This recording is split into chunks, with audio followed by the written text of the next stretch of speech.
Je mets The Voice dans la même catégorie que Top Chef ou koh Lanta.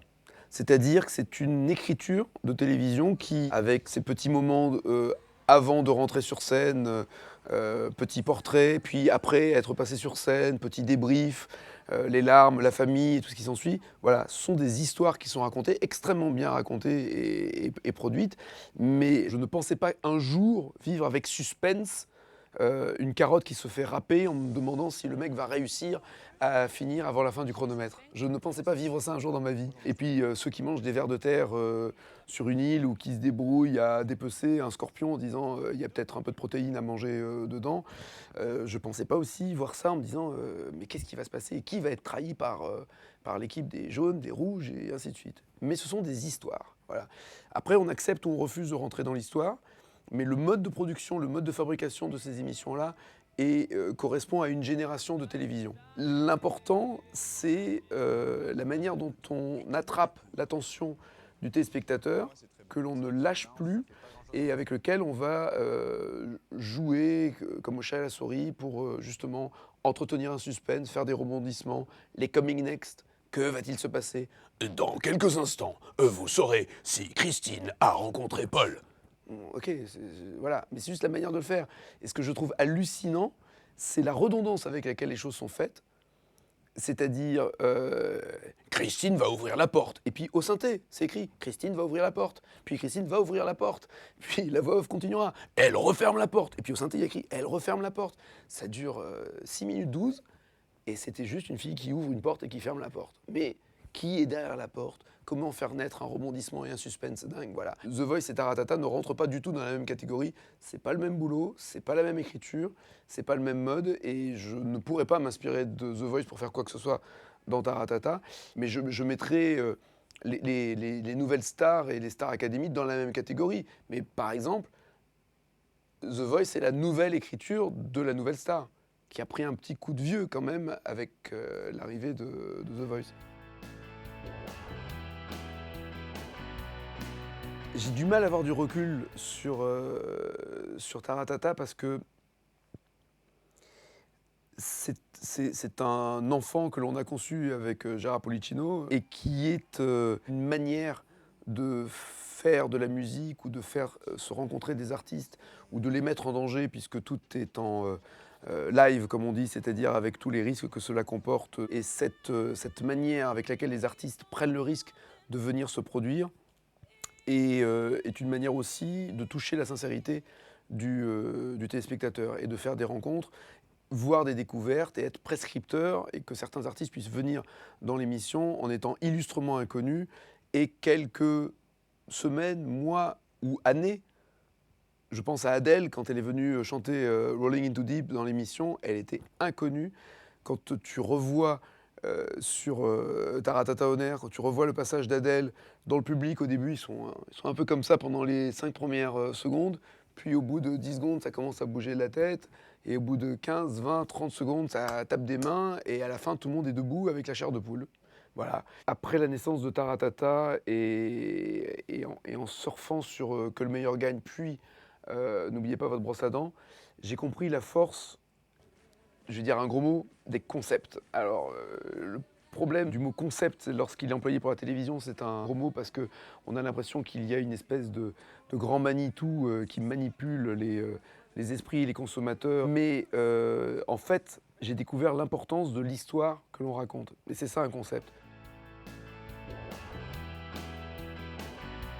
La vitesse à laquelle les choses vont et le mode de consommation de la télévision pousse maintenant toutes les chaînes à être immédiatement efficaces et ne pas se laisser beaucoup de temps pour régler des curseurs ou affiner.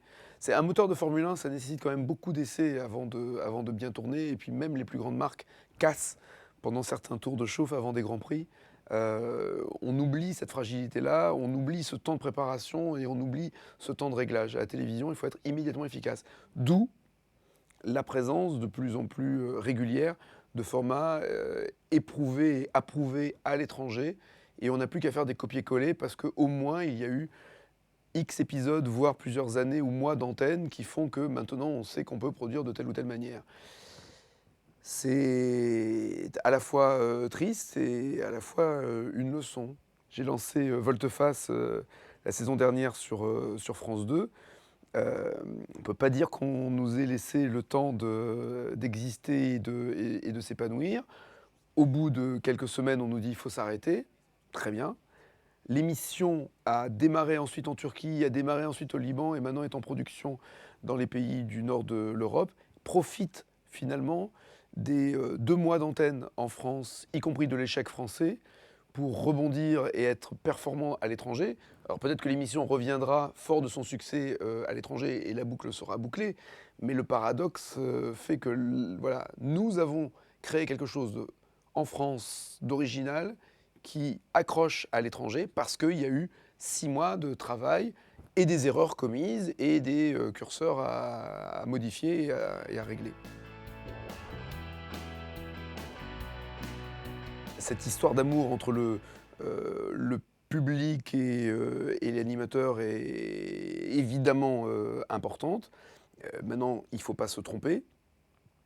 On est des produits, on est des pots de yaourt, on est des fabricants du yaourt et on est l'étiquette du yaourt. Ça fait beaucoup de choses en même temps pour pas péter un câble. Donc la campagne de promotion en termes d'image de l'animateur fait qu'à un moment, si on s'adresse à quelqu'un, vous le connaissez, bah oui, je le connais. Alors la notoriété qui ne veut simplement dire oui, je le connais, c'est ça la notoriété, c'est rien d'autre. Hein. Ça ne veut pas dire j'aime ce qu'il fait, c'est juste je sais ce qu'il fait. Cette notoriété-là en termes de marque est présente comme tu matraquerais de l'Actimel ou de la pub pour l'Express. Ensuite, ce qu'il faut faire, c'est ne pas décevoir celui qui va consommer le produit, même si le mot est moins élégant quand il s'agit d'êtres humains. Il ne faut pas le décevoir et j'essaye d'être le plus sincère possible. Maintenant, dans nos métiers, ça ne veut strictement rien dire.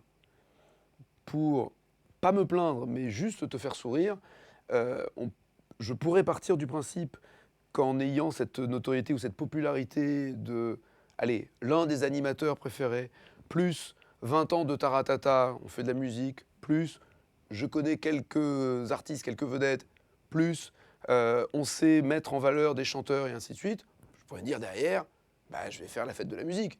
Il est où le problème? Ah bah non, tu feras pas la fête de la musique, ce sera quelqu'un d'autre qui la fera. Ah bon? Bah pourquoi? Bah parce qu'il faut que ça change. D'accord.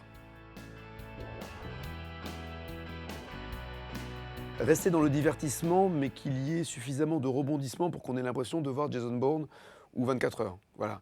C'est-à-dire que je pense qu'il faut densifier les rebondissements, les retournements de situation, les surprises et que tout soit légèrement plus tendu. Ça ne veut pas dire qu'on ne soit pas sur l'humour, sur l'émotion, sur la surprise, mais en tout cas, je pense qu'il y a une question de rythme, de production, de manière de fabriquer qui doit être, on va dire, plus tendu.